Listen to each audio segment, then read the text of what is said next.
Livre para todos os públicos.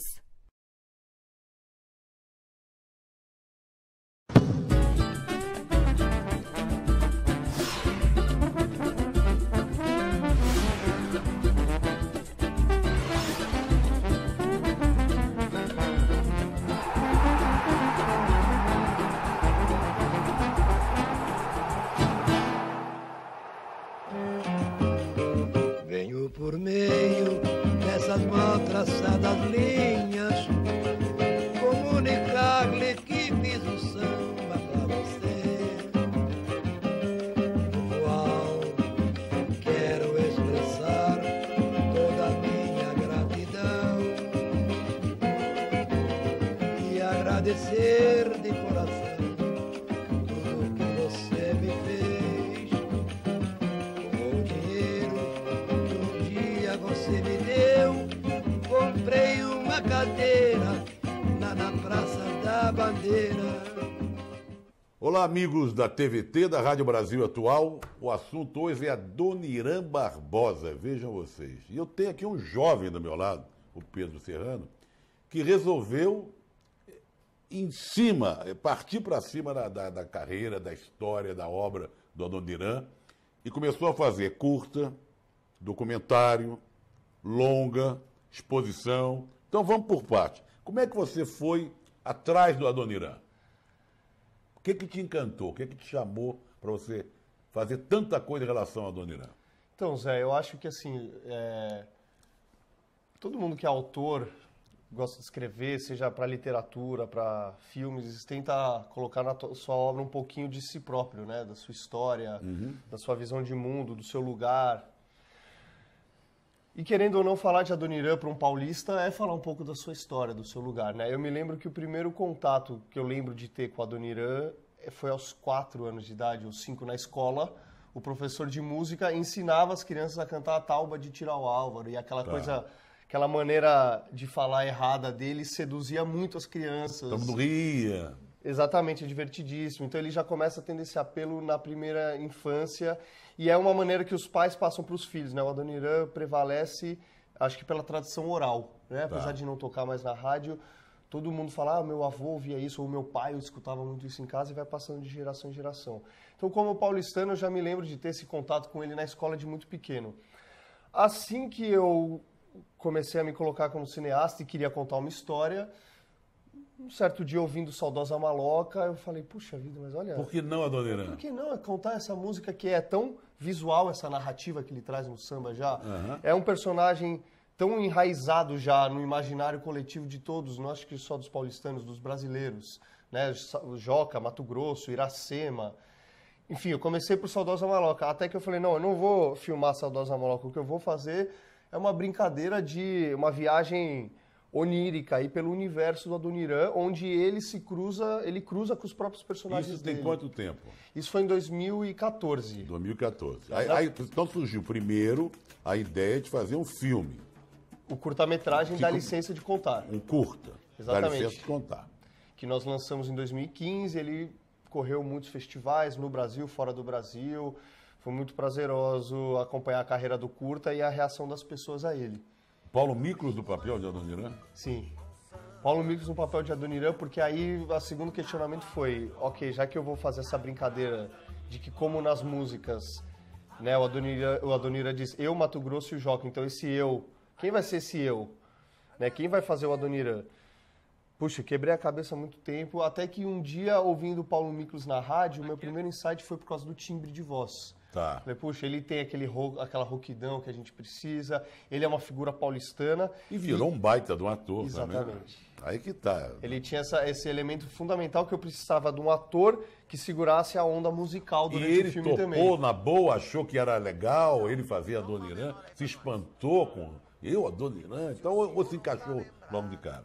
Tinha essa coisa do Paulo ser conhecido como roqueiro, mas eu já estava antenado no trabalho dele e via que ele já tinha feito um grande trabalho de homenagem a Noel, que tem até um documentário que se desdobrou disso, que é a Alma Roqueira de Noel. Então é o Paulo Miklos cantando Noel, enfim. Quando eu convidei ele para fazer, ele me chamou para uma conversa, aqui na Livraria da Vila, aqui na Fradique, e falou assim, cara, adorei o convite, mas morro de medo, porque eu vou estar colocando em risco uma carreira incipiente minha, que é de ator, mas também uma carreira consolidada, que é a de música, de músico, né? Então eu tenho que entender muito. Viu o roteiro e falou, Pedrão, vamos embora. Puta personagem que eu admiro, que faz parte da minha história como paulistano também, e que vai ser um prazer enorme fazer.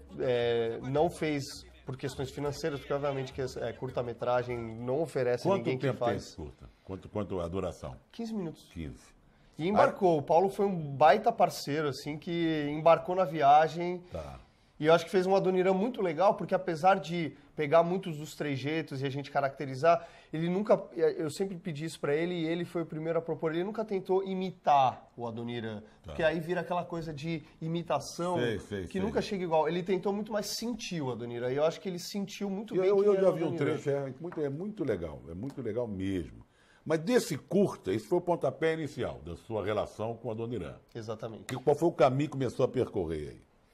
Aí o curta, como eu falei, percorreu vários festivais e era muito engraçado que ele, tanto primeiro o público assistia e falava, acho que esse contato do público de ver nas telas Mato Grosso, Joca, Iracema, eles ficavam fascinados. E a gente ouvia muito no fim de todas as sessões, assim, caramba, bicho, isso aí tem que virar um longa. É muito curto. Dá vontade de ver mais, dá vontade de ver mais. A gente falava, puxa, legal, mas eu ainda tinha uma desconfiança. Eu falava, puxa, isso talvez seja um pouco da vontade de fã. Não sei o quanto isso dialoga com o Brasil todo, enfim. Até que um dia num festival grande, no Festival do Rio, que o curta estava passando lá, uma distribuidora fez essa proposta oficialmente. Então falou, olha, não, isso aí tem que virar um longa, vamos transformar num longa-metragem, vamos desenvolver. Tá. E aí começamos a desenvolver o longa-metragem do Dá Licença de Contar, que é nada mais que uma extensão do curta, trazendo mais personagens, mais histórias de música. Com o Paulo Miklos também vai ser? Mesmo elenco, Paulo Miklos como Adoniran. Mato Grosso é o Gero Camilo. Tá, é grande ator. Que já está no curta, que é fantástico. O Gustavo Machado, outro grande ator que faz o Joca. Tá. E enfim, e assim vamos. Mas esse não começou ainda. Não começou porque nós estamos. Aí que entra, né? Para você transformar um projeto desse em longa-metragem. Tem um caminho longo. A média no Brasil de produção desse tipo de filme, às vezes chega a 7 anos, às vezes é 4, mas tem uma média de 4, 5 anos fácil. Mas agora, 2019, deve ter vamos dizer, andar um pouco mais. Cada ano está andando. E a gente tem essa esperança que em 2019 a gente já fechou algumas conversas que parece que andou um pouco mais para a gente tentar filmar no ano que vem. Porque é um filme de época, então o orçamento é grande, tem algumas dificuldades em fazer. E aí é o que eu estava te contando, a partir desse processo do curta virar um longa, muitas coisas surgiram. Porque aí vamos cair lá na exposição que está acontecendo e vai ficar até o final de janeiro. Exatamente. E onde está a exposição? A exposição está em cartaz no Farol Santander, que é o antigo prédio do Banespa. Antigo prédio do Banespa. Maior cartão postal da cidade de São Paulo. E até o dia 27 de janeiro, devido ao sucesso, ela acabava Ela acabava em dezembro e vai até o final de janeiro. Exatamente. Mas vem cá, todo o material do Adoniran, a obra, os pertences, essa coisa toda, era uma novela, porque, não sei, eu li alguma coisa, sumiu, foi guardada não sei onde, fora da cidade, depois na galeria. Exatamente. E esse material está na exposição? Está na exposição. A história, seguindo como é que é, então, a partir do desenvolvimento desse longa, eu falei, bom, preciso aprofundar a pesquisa. Aprofundando a pesquisa, um crítico de cinema, jornalista amigo meu, ficava, pô, você já está pesquisando, faz um documentário da Adoniran, bicho. E eu assim, cara, mas não me arranja mais problema para a cabeça, que eu já estou com 2 filmes. Não faz, tem espaço, a tua abordagem é ficcional, é na história das músicas, faz o documentário biográfico. Aí um dia eu falei, bom, realmente já estou conversando com figuras ilustres aqui de São Paulo, Pelão, produtor musical. Grande amigo Pelão. Grande cara, assim, né? Exatamente. Que é uma figuraça que também era pouco retratada e que no documentário do Adoniran a gente então vamos lá, tem o curta. Sim, aí desenvolve-se o longa. Começa a desenvolver o longa. E o documentário vem como uma forma de pesquisa. E o documentário vem porque você estava pesquisando tudo sobre a Adoniran. E me convenceram que eu devia fazer o documentário e eu me convenci disso. E aí aquela coisa, projeto ganha vida própria. Aí o longa ficou até parado porque o documentário ocupou 2 anos da minha vida e virou meu projeto principal. E esse documentário vai estrear em março. Em março de 2019 ele vai para o cinema, se chama Adoniran, meu nome é João Rubinato. Tá. É um documentário que abriu o Festival É Tudo Verdade esse ano aqui em São Paulo e correu agora ao longo de 2018 vários festivais no país. e em 2019 chega para as pessoas assistirem nos cinemas. É um documentário que eu acho que é muito emocionante para quem acompanhou as transformações de São Paulo ao longo do século XX. Então a gente conta a Porque história tem a ver do com a história de São Paulo. Exatamente. Eu dei um salto aqui na nossa conversa, indo para a exposição. Mas para fazer o documentário, você tem que ter acesso ao acervo. Que eu coloquei aqui, que estava sumido, guardado, sei lá onde. Exatamente. Porque aí o passo é esse. Eu precisava ter acesso ao acervo para finalizar o documentário. Tá. E aí já fiz o curta, estava no documentário, já tinha uma relação com a família, com a herdeira do Adoniran. E ela tinha esse papo... A herdeira quem é? A herdeira é a Maria Helena Rubinato, uma jornalista, filha dele, que mora no Rio de Janeiro.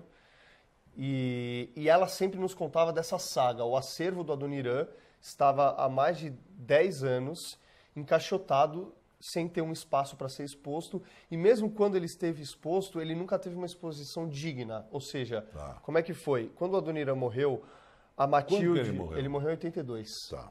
Com quantos anos, você lembra? Ele tinha 72 anos. Tá. É. E a Matilde, mulher dele, guardou tudo.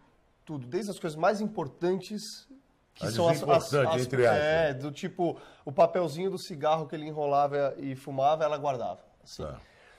Então, ela guardou tudo e quando ele morreu, isso foi colocado no cofre do Banco São Paulo, que é do lado lá do prédio do Banespa, aquele antigo Banco São Paulo, e ficava no cofre. Então, assim, ele ficava no cofre como se fosse um favor feito ao Adoniran, uma meia dúzia de peças expostas sem nenhuma curadoria e de um jeito, assim, totalmente jogado, né? Tá. Depois disso, teve que sair de lá, foi pro MIS. E ficou no MIS também com meia dúzia de peças expostas num cantinho, sem nenhuma curadoria, e ficava também como se fosse um favor ali, totalmente fora de contexto. Até que um dia o MIS, o diretor do MIS na época, renega isso e fala, isso aqui não tem nada a ver de ficar aqui, uma besteira, Adoniran aqui. E aí a herdeira, quando ouve isso, ela tinha feito uma cessão ao Estado de São Paulo desse acervo, e ela pede de volta junto com o biógrafo ajuda ela a preservar as peças, e desde então ele fica sem ter um lugar. Ele nunca ficou jogado mal acondicionado, isso é uma coisa importante esclarecer, nunca ficou jogado às traças, assim. Mas ele estava, antes dessa exposição, ele estava onde? Qual é o último lugar? Ou seja, onde ele está? Porque a exposição acaba. Exatamente. Ele vai voltar para onde? Ele, a princípio, volta para a Galeria do Rock, que é para onde nós trouxemos ele para fazer a exposição. Então, ele estava num sítio... Estava num sítio fora da cidade. Guardado, fora da cidade. Depois passou para um depósito, um galpão, onde ele estava guardado em caixas. E, acompanhando eu olhava e falava, não é possível, aquela velha história, puxa, a gente brasileiro não preserva a nossa história, não conta a nossa história. Mas você vê que trajetória desse acervo. Esse acervo é E é muita coisa? São mais de 1000 peças. E tem peças raríssimas, assim, eu já vou chegar lá. Tipo o quê? Tipo, por exemplo... Tipo tudo. Roupa... O rádio, a grande trajetória do Adoniran foi no rádio. Tá. Foi fazendo Charutinho, que era um programa feito por Oswaldo Molles, que é um dos maiores cronistas da história da cidade, que foi quem desenvolveu esse linguajar de falar errado com o Adoniran na rádio. No programa dele. No programa dele, e o Adoniran traz isso para o samba deles. Tá. Esses roteiros, por exemplo, de... anos e anos e anos de programas de rádio não existem mais, só existem no acervo do Adoniran. Tá. Então, toda a história documentada da Rádio Record. Existem roteiros de cinema que só existem no acervo do Adoniran. Tem que lembrar que a gente fala muito do Adoniran, compositor, cantor. Ele foi ator.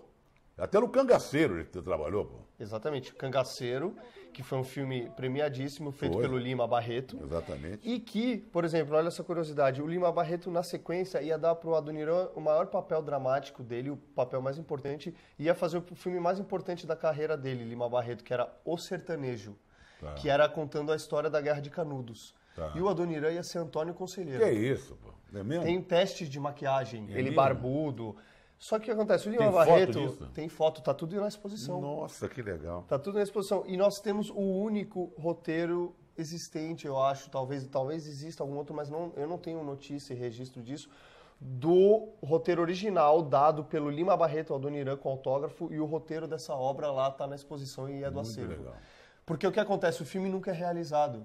Porque o Lima Barreto era muito megalomaníaco e ele só queria mais dinheiro para fazer. Ele dizia que essa é a maior produção da história do cinema mundial. Na humildade dele. E aí a Vera Cruz quebra antes disso e o filme nunca chega a ser Mas realizado. o roteiro ficou com a Dona O Irã. roteiro tá lá, as fotos dos testes de maquiagem de Muito todos os bom. personagens caracterizados à época. Então, assim, tem coisas interessantíssimas. Nós temos, por exemplo, a aliança da música Prova de Carinho, que ele conta com a corda Mi do meu cavaquinho, fiz uma aliança para ela, Prova de Carinho. Essa aliança existe, com uma corda de cavaquinho mesmo. E ele deu para a mulher dele... Ele como casou um duas símbolo. vezes. Casou 2 vezes. Ela está exposta lá. Então a gente tem desde objetos muito simples, cujo valor é sentimental, como essa aliança, até uma história muito rica da documentação do rádio brasileiro, do cinema. Aí nós fizemos Tem trecho de filme também? Tem 13 filmes em exposição. Tá. Filmes da Cinédia dos anos 40 também, raríssimos, pouco vistos, que o Adoniran atuou fazendo os personagens que ele fazia na rádio, a convite do Ademar Gonzaga. Grande então, Ademar Gonzaga. Da Cinédia? Da Cinédia. Ele vai para o Rio nos anos 40 fazer esses tipos que ele interpretava na rádio na Cinédia. Tá. Em números musicais que eles faziam à época. Então, assim, conta um pouco da história do cinema, um pouco da história do rádio, um pouco da história de São Paulo, da cidade como ela se transformou numa cidade provinciana, uma metrópole ao longo do século XX. E eu li também que no final da vida, ele adoentado, ele fazia coisas com alguns objetos, ele curtia alguns... Exatamente. Não sei exatamente o que, mas ele fazia uns trabalhos manuais, algumas coisas, umas peças, vamos dizer. Muitas peças. E que é uma das coisas que as pessoas que visitam a exposição mais se surpreendem e mais gostam. Então tem... na verdade, até ficou esse estigma de que ele começou a fazer isso depois que ficou velho e aposentado.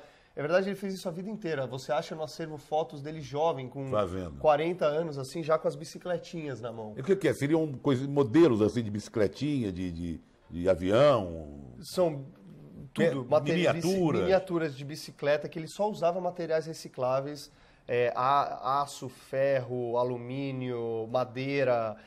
E aí ele faz as bicicletinhas que ele dava de presente para os amigos, né? Então, assim, todo mundo que teve uma importância na vida dele, ele dava de presente. Ele dava uma bicicletinha de presente. Então, ele deu uma Então, bicicletinha não é uma pro Pelão. coisa que contam que depois de velho que ele começou, fez a vida inteira. Não, Pelão, ele deu pro Pelão. Deu pro Pelão. Deu pro Lima Barreto uma bicicletinha. Tá. Deu para por exemplo, que é uma história curiosa, pro Antônio Cândido, uma bicicletinha, porque o Pelão, quando grava o primeiro LP do Adoniran, ele tem 2 músicas censuradas, que são o Samba do Ernesto e o Samba no Bexiga, porque a censura falou que esse jeito de falar errado do Adoniran era um desserviço à língua portuguesa, que ele devia voltar para a escola. Nossa.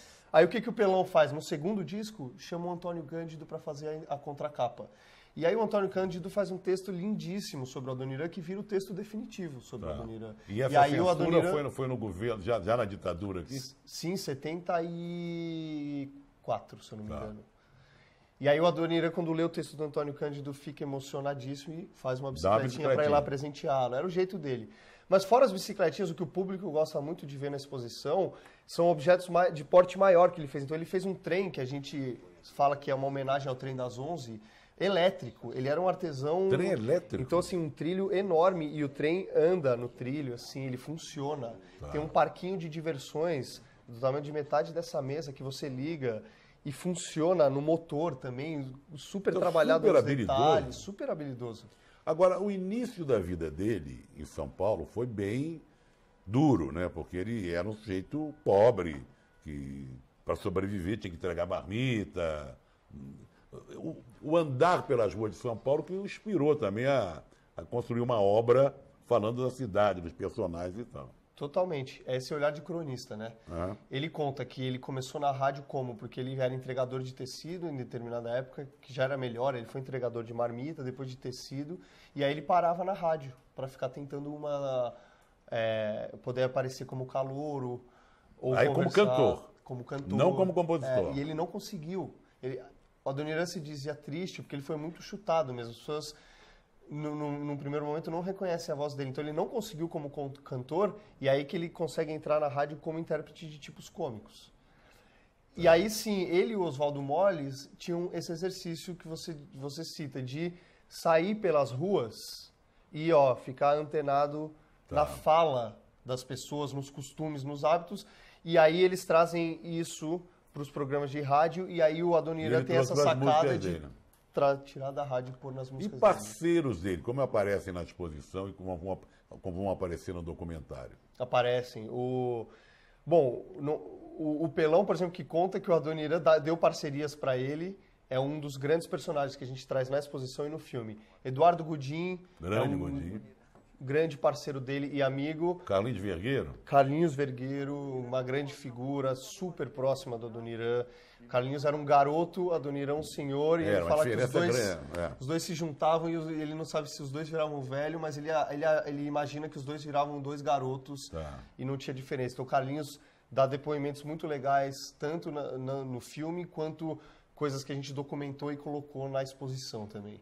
Tá. Elifas Andreato traz uma visão Ele muito tem uma capa profunda. maravilhosa, eu acho que é a história musical, aquela da Vitória Abril, se não me engano, não é? É uma capa do disco do Adoniran, bem estilo Elifas, né? Ele, durante uma época, as grandes capas, as lindas capas da música popular brasileira eram produzidas pelo Elifas Andreato. Exatamente. A capa famosa dele é o retrato do Palhaço Triste, que a gente conta essa história Isso. na exposição e no documentário, que era para ser a capa de um disco e acabou não sendo, e o porquê que acabou não sendo, Tá. e como isso revelava um pouco do real Adoniran, que as pessoas não E o conheciam. que é? Por que... Porque ele faz o Palhaço Triste, porque ele enxerga isso na obra do Adoniran, e a obra do Adoniran é isso mesmo. Ele, de um jeito cômico, faz a gente rir das tristezas. E ele foi um poeta que retratou, na verdade, todas as mazelas sociais. Tropeços, tristezas, gol contra. Exatamente. E aí o Elifas faz, e um burocrata da gravadora na época fala assim pra ele, pô, Adoniran, Elifas, será que o Adoniran vai entender isso? Não vai se sentir ofendido? E aí ele fala, pois é. E ele volta e faz um retrato correto do Adoniran, realista, dele vestido com a gravata borboleta e o chapéu. Um dia, o Adoniran entra na sala do Fernando Faro e o Elifas havia dado esse retrato, então, como não ia ser usado, do Palhaço Triste, pro Fernando Faro. E o Adoniran viu e se emocionou muito. E aí ele liga pro Elifas Andreato e fala, Elifas, eu sou esse palhaço triste e não esse alemão todo arrumadinho que você colocou no disco, seu filha da... Tá. E aí o Elifas fala que é o maior arrependimento, talvez, da carreira dele como artista, ter subestimado a compreensão do Adoniran desse retrato, porque um burocrata de um estúdio veio questionar isso para ele. Tá. E aquela figura que aí você falou do gravata borboleta, chapeuzinho, era, vamos dizer, a vestimenta dele, foi durante anos e anos e anos, ou só quando se apresentava em um show, em alguma coisa? Não, foi. O Adoniran tinha muitas polêmicas, inclusive esse jeito de falar errado dele é quase que um personagem que ele assumiu para a vida. Ele saberia falar o certo, mas ele incorporou tanto esse retrato do povo que ele realmente preferiu começar a falar errado como um personagem. Mas a maneira de vestir, uma leitura de se vestir, né? Uma leitura que eu fiz Aí tua. conhecendo, é que sim, isso é um fato, era como ele se vestia. O Adoniran todos os dias acordava cedo, vestia o paletó, gravata borboleta e chapéu e saía para andar no centro da cidade, parava na Rádio Eldorado e tal. Ele estava todos os dias assim. E na minha leitura, essa era uma maneira dele de mostrar que ele não pertencia a esse tempo.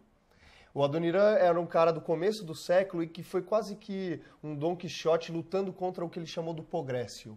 Ele nunca se adaptou às mudanças da cidade, à modernidade, a como São Paulo foi se transformando nessa megalópole que ela é hoje. E ele sempre fez questão de enfatizar isso, de como o tempo dele era outro, de como a São Paulo que ele conheceu era outra. Então eu vejo muito isso como essa Ali maneira de se vestir era a dele. representatividade desse... Era falar assim, ó, esse cara que você está vendo aqui não pertence a esse tempo eu mais. sou de outro tempo. Sou de outro tempo. Tá, passeando por aí, tá certo. E dessas músicas todas, porque agora você virou um expert, um conhecedor do Adoniran, se você tivesse selecionar uma ou duas, que toca música na exposição? Toca, muitas. É uma exposição... Mas o que é? Vai bastante... tocando num canto, a pessoa entra numa cabine? Tem de todas as formas. Tem salas que você entra e que a gente está contando determinadas histórias e, de acordo com esse contexto, toca uma música numa sala, num sound booth, que a gente chama, que é embaixo, né, de um arco assim que direciona o som. E tem coisas interativas que, de acordo com capas de disco e partitura, a pessoa senta, entende uma história, aperta um botão, conta-se a história dessa música na voz do Adoniran e ela ouve a música, enfim. Tirando o Trem das 11, qual é a música que você acha que o pessoal fica mais lembra mais ou toma conhecimento pela primeira vez, fica mais impressionado? Não, as pessoas se emocionam muito com a gravação de Tiro ao Álvaro, na voz da Elis. As pessoas gostam muito de Saudosa Maloca, na voz do próprio Adoniran, e dos Demônios da Garoa. As pessoas gostam muito de Iracema, Apaga o Fogo Mané. Eu vou te falar que eu, particularmente, gosto muito de uma música dele que se chama Vide Verso Meu Endereço. Acho que é uma música que resume toda a poética do Adoniran e toda essa trajetória do homem simples, trabalhador, que ele retratou a carreira inteira dele. Ela é quase que um resumão disso e da própria vida dele, de alguma maneira. Quantas músicas ele compôs? Mais de 100 músicas. Eu não sei, eu não tenho esse Exatamente, dado por aí. na cabeça, mas mais de 100 músicas. Legal. Bom, curta, documentário, longa e exposição. E recuperar o acervo que estava para lá, para cá e tal. Legal. Bom trabalho, um trabalho excepcional. Está de parabéns. Vamos terminar ouvindo o Adoniran, né? Valeu o quê, né? Bom gosto. Agradecendo a você, Pedro. Obrigado a você, né?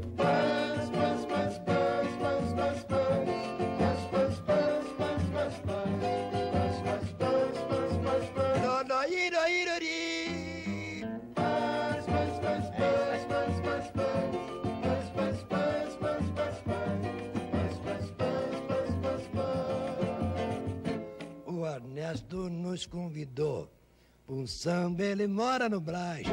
Nós fomos, não encontremos ninguém. Nós voltemos uma baita de uma reiva. Da outra vez, nós não vai mais. No outro dia encontremos com o Ernesto que pediu desculpas, mas nós não aceitemos. Isso não se faz.